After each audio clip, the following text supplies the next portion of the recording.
You gotta let me handle this.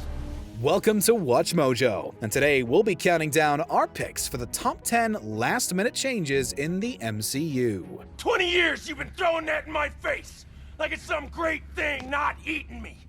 Normal people don't even think about eating someone else, much less that person having to be grateful for it. You can't stay at all. I want to, but it's just not safe for me to be here. Did you do it? Yes. For this list, we'll be going over the most interesting or impactful moments from the Marvel Cinematic Universe which were added or removed, resulting in a big change to the franchise. If there's a last-minute Marvel alteration you wish we'd added at the 11th hour, please don't delay in telling us in the comments.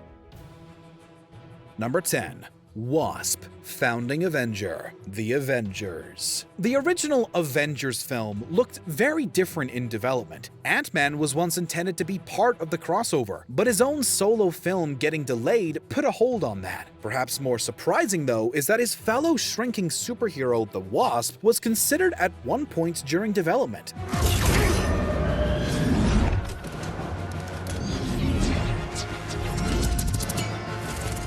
When Scarlett Johansson's involvement was uncertain, the Wasp was briefly written in to replace her. It's fun to imagine her taking part in the Battle of New York, maybe punching Loki while she's tiny.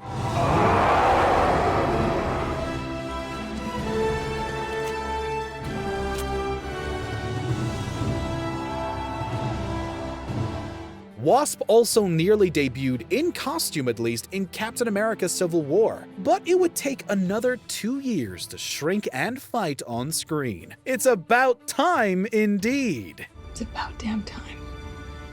Number 9. Ironmonger lives. Iron Man. Obadiah Stane is Tony Stark's business partner and a friend of Tony's father. He's also the antagonist of the first Iron Man movie, betraying Tony multiple times. When I ordered the hit on you, I worried that I was killing the golden goose. He also dons an iron suit of his own to become Ironmonger shortly before his death. According to his actor Jeff Bridges, Stane was originally supposed to survive the events of the movie.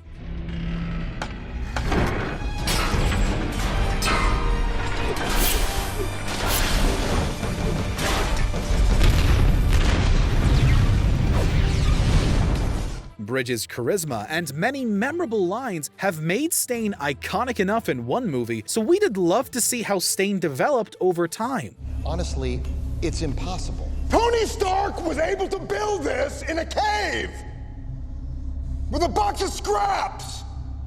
Would he have teamed up with other villains to get revenge, or had a change of heart? Who knows? Number 8. The Falcon and the Iron Man. Avengers Infinity War. Infinity War is just a huge movie, so we're not surprised that there were a ton of revisions in the process of writing it. According to screenwriters Christopher Marcus and Stephen McFeely, 2 of the Avengers would have swapped places, Spider-Man and Falcon. The one-time plan was to have Falcon paired up with Iron Man and going to space instead of Spider-Man. And this suit is ridiculously intuitive, by the way, so if anything, it's kind of your fault that I'm here.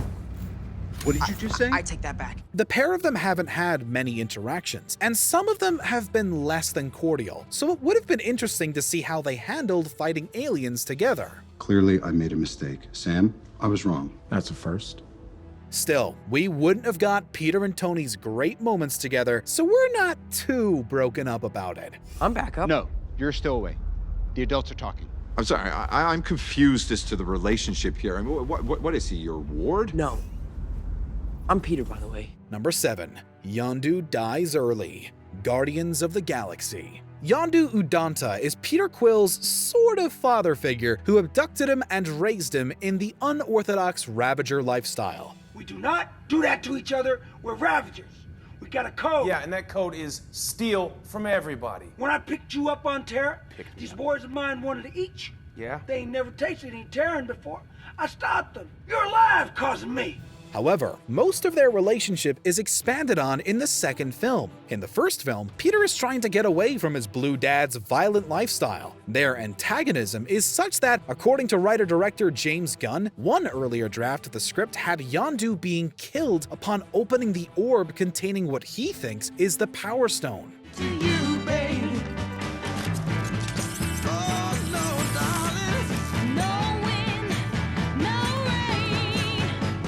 In this version, instead of a troll doll, Quill left him a bomb instead. Not only would this have made Star-Lord a much darker character, it would have also deprived the second film of so many of its most impactful moments featuring Yondu, including his death. Yondu, what are you doing? You can't. Yondu!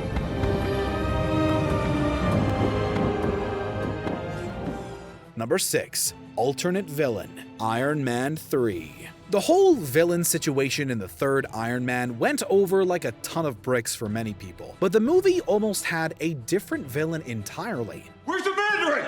Where is it? Whoa, he's here. He's here, but he's not here. He's here, but he's not here. What do you mean? It's complicated. Hey, it's complicated, It right? is. It's complicated. While no, it wasn't the actual Mandarin, it was someone else already in the film, Maya Hansen. The scientist whose research made the extremist drug possible certainly makes a lot of sense. Just like old times, huh? Oh, yeah. With zip ties. It's a ball. According to director Shane Black, the original intention was for Hansen to fill the role Aldrich Killian ultimately ended up doing, as the one pulling the strings behind the scenes. However, like many early corporate Marvel decisions, her replacement was motivated by toy sales. It was always me, Tony. Right from the start. I am the Mandarin!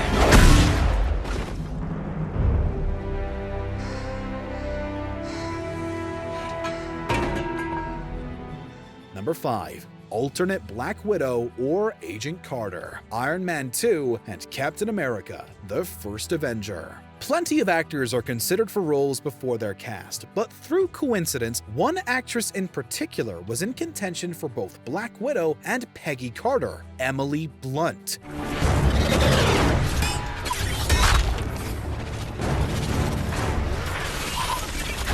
However, due to scheduling conflicts, Blunt could not commit to either of them. She also commented that it just wasn't the right time. Gentlemen, I'm Agent Carter.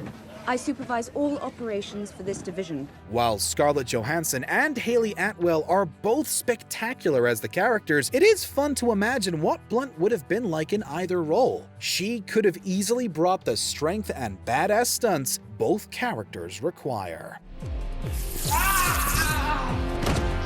Number 4. Deleted Loki scene, Avengers Age of Ultron. Age of Ultron had a ton of behind-the-scenes shuffling. According to Tim Roth, there were even plans to bring Abomination back for it.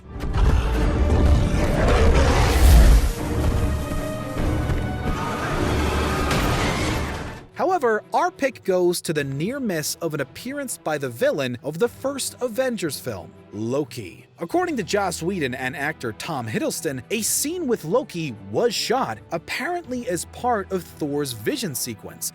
You're a destroyer, Odinson.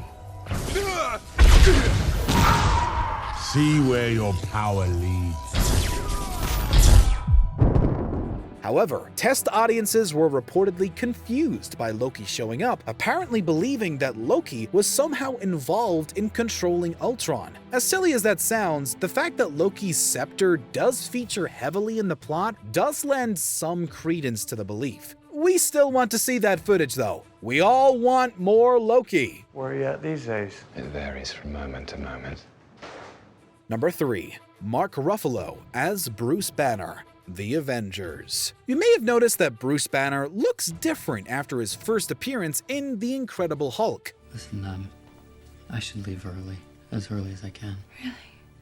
This is down to actor Edward Norton's much publicized departure following his debut as Banner. While the reasons why are somewhat contradictory and we won't cover them all here, the result was that Mark Ruffalo was cast in the role instead. I was good until you dragged me back into this freak show and put everyone here at risk. You want to know my secret, Agent Romanoff? You want to know how I stay calm? Ruffalo may not have been who we were expecting, but Ruffalo has brought an intensity to both Hulk and Bruce Banner that we can't imagine the character without now. If things had been smoother behind the scenes, who knows if the Hulk would be such a hulking hit now. That's my secret, Cap. I'm always angry.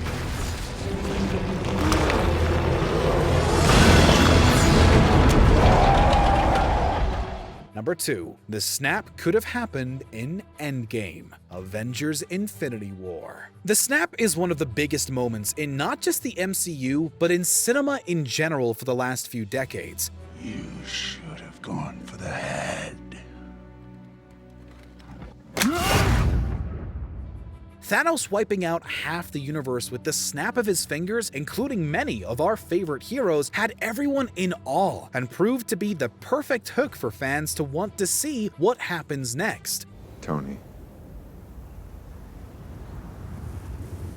There was no other way. That's why it's so surprising that it almost happened in the sequel. In an interview with the New York Times, writers Christopher Marcus and Stephen McFeely revealed that the snap was at one point planned to be a feature in Endgame instead. Frankly, we don't know how they could have ended Infinity War any other way, or how they could have started Endgame with that. I would like to try again. Tie it up. Feel the tension? It's fun. Before we continue, be sure to subscribe to our channel and ring the bell to get notified about our latest videos. You have the option to be notified for occasional videos or all of them. If you're on your phone, make sure you go into your settings and switch on notifications. Number 1. I am Iron Man.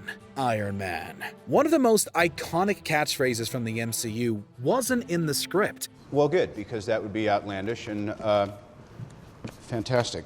At the end of the first Iron Man film, instead of sticking to the cover story, Tony Stark decides to let the world know he's Iron Man, driven by his ego. Truth is,